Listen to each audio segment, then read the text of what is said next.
Alhamdulillah.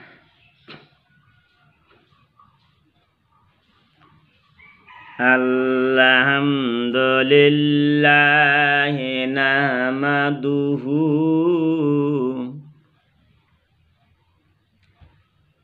wa nasta'inuhu wa nastaghfiruhu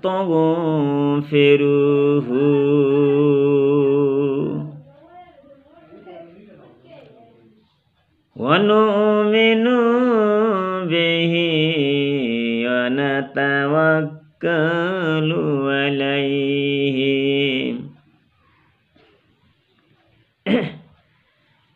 wa na'udzu billahi min syururi anfusina wa min sayyiati a'malina.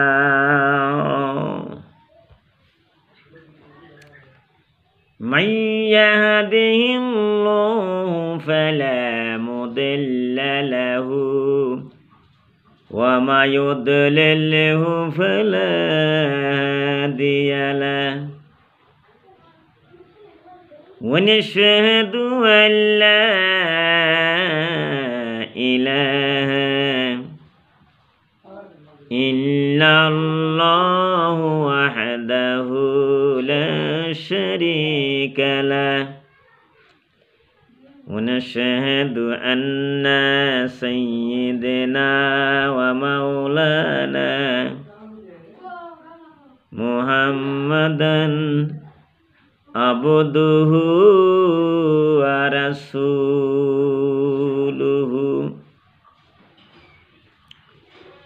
Inna Allaha wa malaikatahu yusalluna 'alan nabi ya ayyuhallazina amanu sallu alaihi wa sallamu taslima.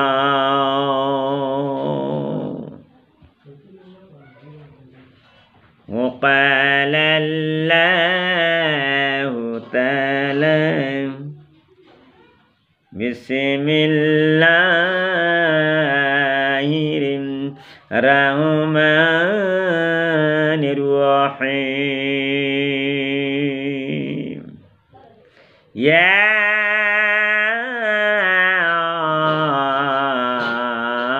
ayyuhallazina amanu udkhulu fis-silmi kaffan wa la tattabi'u khutuwatis syaitan innahu lakum aduwwun mubin.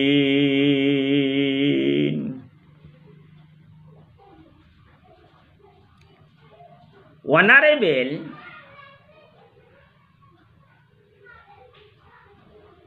brothers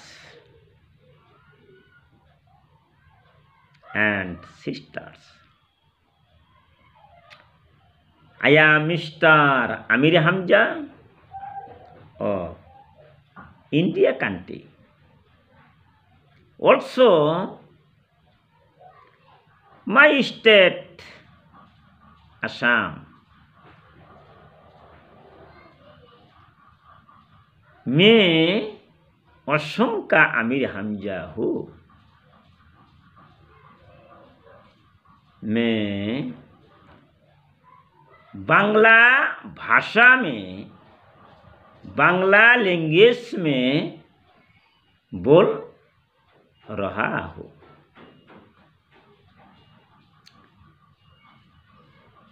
इमाम हुसैन রাদিয়াল্লাহু তাআলা বলতেছেন, ও আমার হারি আত্মীয় স্বজন পরিয়ালের মানুষেরা, আজ জয়নাল আবদিন রে, ও জৈনব, ও জায়দা, ও সকিনা, ও কাশেম রে, তোমরা তো শিবিরের মধ্যে আছো, তোমাদের একমাত্র আল্লাহ ভরসা, আল্লাহ ব্যতীত কেউ তোমাদেরকে সাহায্য করতে পারে না। আমার মায়েরা, চতুর্পাশে সৈন্য, চতুর্পাশে কাফের,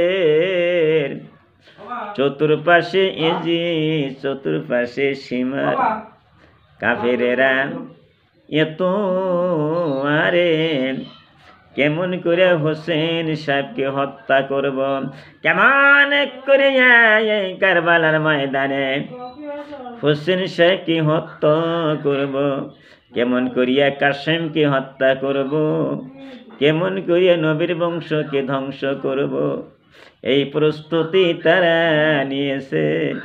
ওই আমার পরিয়ালেরা, আমার মায়েরা, বাজান গো, যদি হোসেন সাহেবের কাহিনী, মহারহমের কাহিনী, মহরমের কথা চান উঠে গেছে, যদি তোমরা শোনো, চক্ষু দিয়া পানি আসিয়া যাবে, অশ্রু ঝরব। ইমাম হোসেন কাইন্দে কাইন্দে বলতাছে, আ জয়নাল আবদিন রে, ও জায়দা, ও জৈনব আরে, এমন সুন্দর সুন্দর যারা শিবিরের মধ্যে ছিল, জয়নাল আবদিন বলতে, তোমরা শোনো, তোমরা সবর করো, ইন্নাল্লাহা মা'আস সাবিরিন, আমি হোসেন যুদ্ধের ময়দানে যাইতেছি, কাফেরদের বিরুদ্ধে যুদ্ধ করতে করতে আমি হোসেন শহীদ হয়ে যাব।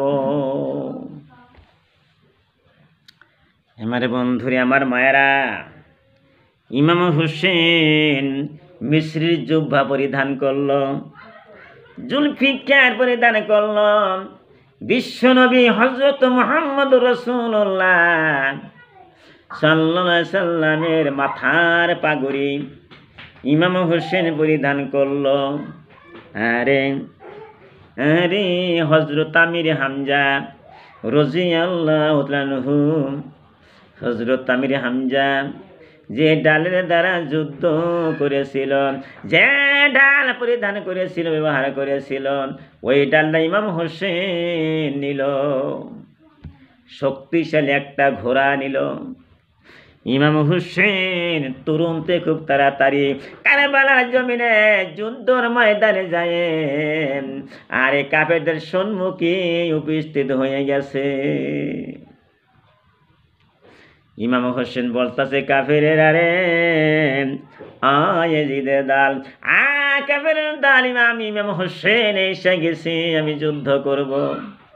আমি তো যুদ্ধ করতেই চাই না, তোমরা আমাকে হত্যা করবা, ফোরাত দরিয়ার পানি তোমরা বন্ধ করে দিছ। ভাইয়েরা শোনো, তোমরা আল্লাহকে বিশ্বাস করো, আল্লাহকে ডরাও। বিশ্ব নবী আমার নানা যদি তোমাদেরকে সাবায়ত না করে, সুপারিশ না করে, তোমরা জান্নাতে যাইতে পারবা না। তোমরা একবারও চিন্তা করো, রক্ত নদী বানাইবা, আমি হোসেন সাহেব শহীদ হয়ে যাব, আমাকে হত্যা করবা, কিন্তু চিরজীবন কোটি কোটি বৎসর জাহান্নামে জ্বলতে হবে। এই কথা তোমার চিন্তা করিয়া হোসেনকে হত্যা করো। ইমাম হোসেনের কথা শুনিয়া ওই কাফেরের দল, আরে তারা চিন্তা করতেছে, ইমাম হোসেন নিজ সত্যের পথে যুদ্ধ করতেছে। ইমাম হোসেন জানে, তাই তোমাদেরকে বলল, নিশ্চয় ভালো ভালো কথা ইমাম হোসেন বলেছে, কিন্তু একটা কথা কাফেরের দ্বারা একটা কথা টাকা পয়সার লালসায় এই যে লক্ষ লক্ষ টাকা দিব, টাকা পয়সার লালসায় লোভে বশবর্তী হয়ে সীমার হারে চিন্তা করে দেখলো নিশ্চয় হোসেনকে হত্যা করতে হবে। যদি সীমা হোসেনের গলাটা কাইটা মাথা যদি আমি ঈদের সামনে নিয়ে যাইতে পারি, আমাকে লক্ষ টাকা পুরস্কার দিব। এই আশায় আর হোসেনের কথা কেউ মানল না। যুদ্ধের ময়দানে যুদ্ধ শুরু হয়ে গেল। আমার বন্ধু, আমার মায়েরা, আমি বিশ্বর আমির হামজা, বিশ্বর সমস্ত মানুষকে আমি ভালোবাসি অন্তর দিয়া, তোমরা জানো। কিন্তু একটা কথা বন্ধুরে ভালো করে শোনো, ইমাম হোসেন সম্মুখে কাফেরের দলেরা আর একজন শক্তিশালী পলোয়ান কাফেরের দলে থেকে বাহাদুর এমন শক্তিশালী একটা ব্যক্তি বানাইয়া দিল, যেন ইমাম হোসেনের সম্মুখে যায় ইমাম হোসেনের বিরুদ্ধে যুদ্ধ করে। ওই কাফের শক্তিশালী কাফেরা এসে নিজের আত্মপ্রশংসা করল, আমার এত শক্তি, আমার সঙ্গে হোসেন কোনো দিন পারতে পারে না। হোসেনের পেটে খাওয়া নাই, পানি নাই, পানি তো খাইতে পারে নাই, ইমাম হোসেন কোনো দিন আমার সঙ্গে পারবো না। আর এই চিন্তা করিয়া বাহাদুর শক্তিশালী সেই বলওয়ান কাফের দলে থেকে ইমাম হোসেনের সম্মুখে হাজির হইয়া গেল। ইমাম হোসেন শক্তি নাই, পানি খায় নাই, পেটে খাওয়া নাই, তাই মনভাবে যুদ্ধ শুরু করে দিল। ওই কাফের নিষ্ঠুর কাফেরকে কাইটা খণ্ড খণ্ড করে শেষ করে দিল, ওই কাফেরকে হত্যা করে দিল। আমার বন্ধুরে, ইমাম হোসেন এত শক্তি হয়ে গেছে, ওই শক্তিকে দান করছেন। ইমানি শক্তি যার ভিতরে আছে, যে 5 ওয়াক্ত নামাজ পড়ে, যে আল্লাহকে বিশ্বাস করে, তার শক্তি আমার আল্লাহ গায়েবে থেকে দিয়ে দিবে। সুবহানাল্লাহ। কাফেরা চিন্তা করে দেখতেছে, আমার যে বড় শক্তিশালী পলোয়ান শেষ হয়ে গেল, বাহাদুর শেষ হয়ে গেল, এখন কি করা যায়? আরেকটা বাইশা শক্তিশালী পলোয়ান ছিল, ওই কাফেরের দলে থেকে একটা পলোয়ানকে পাঠাইয়া দিল, তুমি যাও হোসেনের বিরুদ্ধে যুদ্ধ করো, হোসেনকে হত্যা করতে হবে। আরে হোসেনকে হত্যা করতে হবে। আরেকটা শক্তিশালী পলোয়ান সে যা হোসেনের সম্মুখে খাড়া হইল, যুদ্ধ শুরু করে দিল। এমনভাবে হোসেন তরবারি মারতাছে, তীর মারতাছে, আরে খুব তাড়াতাড়ি ওই কাফের দলে থেকে যে শক্তিশালী যে মানুষটা ছিল, ওই মানুষটাকে আহারে হোসেন কাইটা খণ্ড খণ্ড করে ফেলাইল, টুকরা টুকরা করে ফেলাইল। এবার সীমার চিন্তা করে দেখলো, আরে কাফেরের দলের সৈন্যর সেনাপতি চিন্তা করে দেখতেছে, আমাদের সমস্ত সৈন্য ক্ষয় হইতেছে, ক্ষতি হইতেছে, শেষ হয়ে যাবে, হোসেনের সঙ্গে লড়াই করা পারা যাবে না। হোসেন এত শক্তি, নবীর বংশের মানুষ, এত শক্তি, যৌথভাবে আক্রমণ করো, সবাই চতুর্ভাইতে ঝাঁপাইয়া পড়ো, যেন হোসেনের পেটে খাওয়া নাই, ইমাম হোসেন পানিও খায় নাই, আরে পেটে খাওয়া নাই, কত ক্লান্ত শ্রান্ত হয়ে গেছে। এখন ইমাম হোসেনকে খুব তাড়াতাড়ি মারার সুযোগ আছে, ইমাম হোসেনকে শহীদে হত্যা করা যাবে। এই চিন্তা করে তারা যৌথভাবে সবাই তীর মারা শুরু করে দিল। বৃষ্টির মতো তীর বর্ষণ হইতে লাগলো, তীরের আঘাতে আঘাতে ইমাম হোসেন আরে বেহুশ হয়ে গেল, শক্তিহীন হয়ে গেল। ইমাম হোসেন আরে শক্তিহীন হয়ে গেছে। এই সময়ের ভিতরে শক্তি নাই, ইমাম হোসেনকে কোনো মানুষে বল্লম দিয়ে আঘাত করতেছে, কোনো কাফেরা তরবারি দিয়ে আঘাত করতেছে, কোনো মানুষের তীরে তীরে আঘাত করতেছে। এইভাবে হোসেন বেহুশ হয়ে পড়ে গেছে। আর একটা কথা আমি বলতে চাই, ইমাম হোসেন যখন ফোরাত দরিয়ার পানিতে, যে ফোরাত দরিয়ার যে দরিয়া খালাস করলো, এই হাজার হাজার কাফের কাইটা যখন দরিয়ার সম্মুখে চলে গেল, সেই দরিয়ার পানি দুইটা হাতের মধ্যে অঞ্জলির মধ্যে নিচে পানি খাইবার তা হুকায় কণ্ঠ শুকা যাইতেছে। ইমাম হোসেন চিন্তা করে দেখল, আরে পানি রে, তোরা তো আমি খাইব, এই পানির জন্য কত মানুষ শহীদ হয়ে গেছে। আলিয়াস কোনো ছোট্ট বাচ্চা, দুধের বাচ্চা, তাকে কাফেরা শহীদ করে দিছে, এমনভাবে তীর মেরেছিল। বৎসর আঘাতে, তীরের আঘাতে ছোট্ট দুধের বাচ্চা, সে তো শহীদ হয়ে গেছে। কাসেম শহীদ হয়ে গেছে। আরো কত মুসলিম ছিল, মুসলিমের 2 বেটা শহীদ হয়ে গেছে, কত মানুষের শহীদ হয়ে গেছে। এই পানিতে আমি খাইব না, তাই হোসেন সাহেব পানি ছেড়ে দিয়েছিল। আমার বন্ধুরে, আমার মায়েরা, এটা বিরাট লম্বা কাহিনী, আস্তে আস্তে শেষ করে দিব। আমরা প্রত্যেকটা দিন শুনবেন আর শেয়ার করে দিবেন, লাইক শেয়ার করবেন। আর এই ইউটিউব চ্যানেল আমি কিভাবে ভিডিও বানাবো আমি তো জানি না। অনেক মানুষে ভিডিও বানায়, তাদের ভাইরাল হয়ে যায়, কিন্তু আমারটা এই পর্যন্ত ভাইরাল হইল না। তার মানে হইতেছে আমার কপালে যে কি আছে আমি জানি না। যদি আমার কপালে আল্লাহ লেখে, তাই মহরমের চাঁদে বলতেছি আমার ভিডিওগুলি চ্যানেল ভাইরাল হয়ে যাবে। আল্লাহ যদি দেয়, সারা দুনিয়ার মানুষে কিছুই করতে পারবে না। আল্লাহ যদি দেয়, আমার চ্যানেল খুব তাড়াতাড়ি ভাইরাল হয়ে যাবে। তাই ভালো করে শুনবেন, ভুল ত্রুটি হইতে পারে, ক্ষমা করে দিবেন। ওয়াখিরু দাওয়ানা আনিল হামদুলিল্লাহি রাব্বিল আলামিন।